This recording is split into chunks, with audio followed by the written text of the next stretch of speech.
Hi everybody, so I've just finished my first playthrough of Resident Evil 8, or Resident Evil Village as it's more commonly known, which came out a couple of years ago and can now be picked up for a very reasonable price. So in this video I'm going to try and answer the question, Resident Evil Village, is it worth buying cheap? And I guess in order to understand where I'm coming from and where my opinions are kind of formed, and whether they might match yours, let me share my Resident Evil history with you.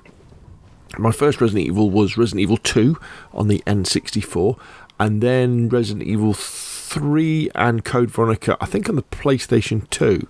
Then I had this long hiatus with video games until the Xbox One and PlayStation 4 era, and I got a PSVR and played Resident Evil 7 in VR, which was absolutely terrifying. And although I think I probably only played about a third of it in VR and finished the rest of it in normal mode, I did think it was an absolutely amazing game. But rather strangely, it didn't really turn me into a big Resident Evil fan. I mean, I really loved the originals like Resident Evil 2 and Nemesis back in the day. But I don't know why. I just played Resident Evil 7, thought it was amazing, and then kind of just left it at that. And it wasn't until Resident Evil 2 Remake came out and it went cheap that I bought that on my PlayStation 4. And I actually don't remember finishing it on the PlayStation 4. I remember thinking, God, this is an amazing looking game. It looks really cool and the atmosphere is brilliant. And it reminds me of the originals, but I kind of put it to one side. I guess I was probably playing too much DayZ or PUBG or Battlefield or something like that.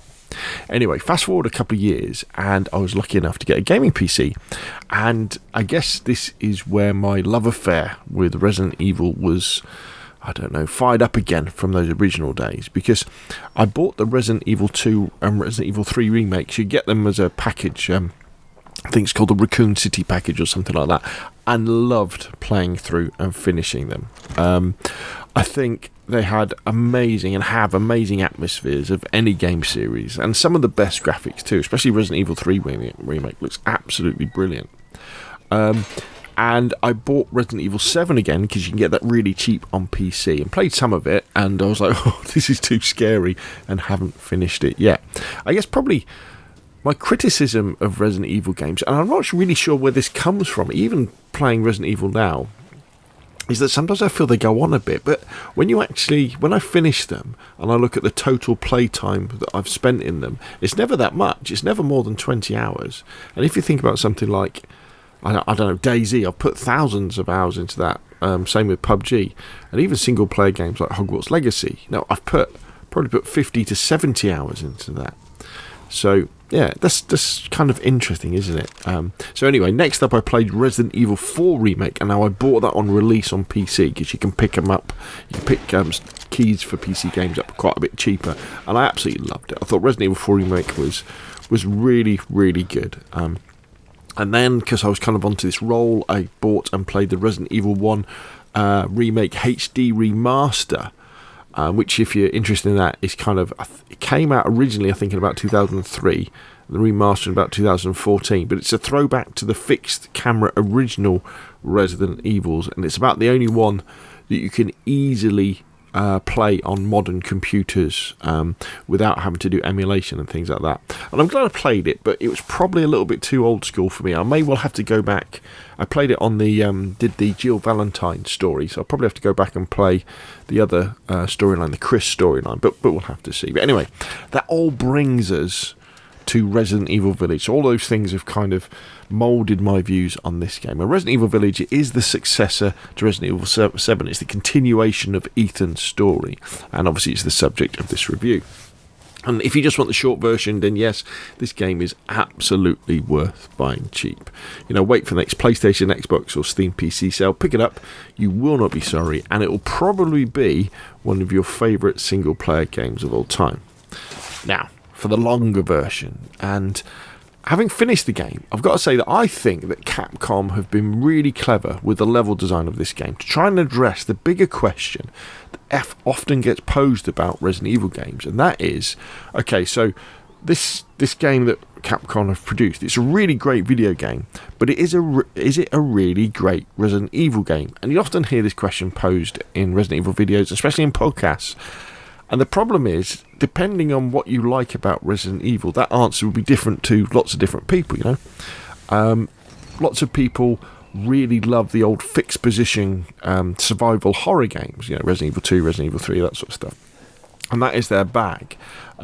Loads of people came into the franchise as well with Resident Evil 4, when the Resident Evil sort of became more action orientated. And then you kind of had the rebirth of Resident Evil with Resident Evil 7, which really was about horror. Lots of people loved it, but lots of people were like, no, this is too scary, it's too slow.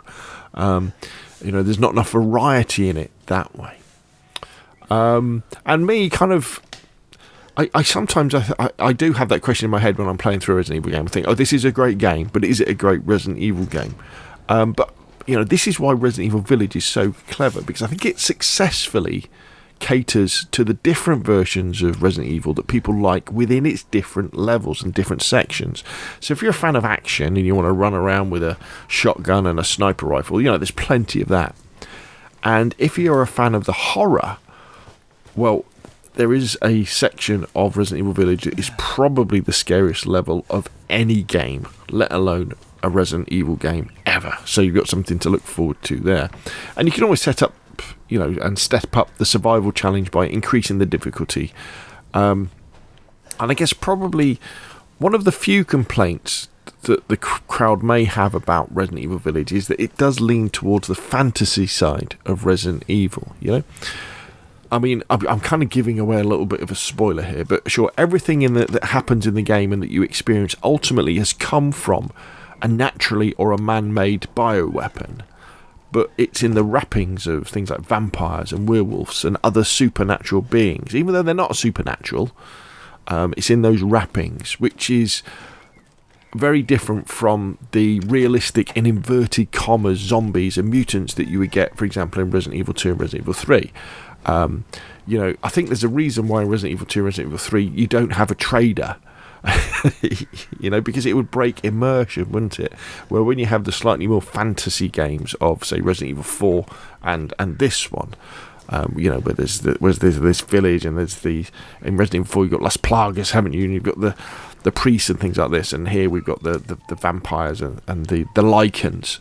The trader can kind of fit in. So that's kind of something that you'll have to kind of reconcile yourself. But I think the way that you do reconcile it is that ultimately, I think if you're a fan of really great single-player video games, then you're going to enjoy Resident Evil Village. And I think if you're a fan of Resident Evil, the franchise, I think you'll find something in the game that's brilliant for you too. Also, I just thought I'd mention as well, if you buy the gold edition of the game, you get the extra Shadows of Rose DLC adventure, but you also get the ability to play the game in third person rather than first person. So if you're looking at the gameplay and thinking, oh, it's good, but I prefer the gameplay of Resident Evil 2 Remake or 3 Remake or 4 or 5 or 6, you can still switch to third person and play it that way if that's your preferred method of playing the game. So in conclusion then, as you've probably guessed, Resident Evil Village, it's an amazing game and it is absolutely worth buying cheap. Anyway, that's enough from me. What do you think? Put your questions and comments down below, and I will of course see you again soon.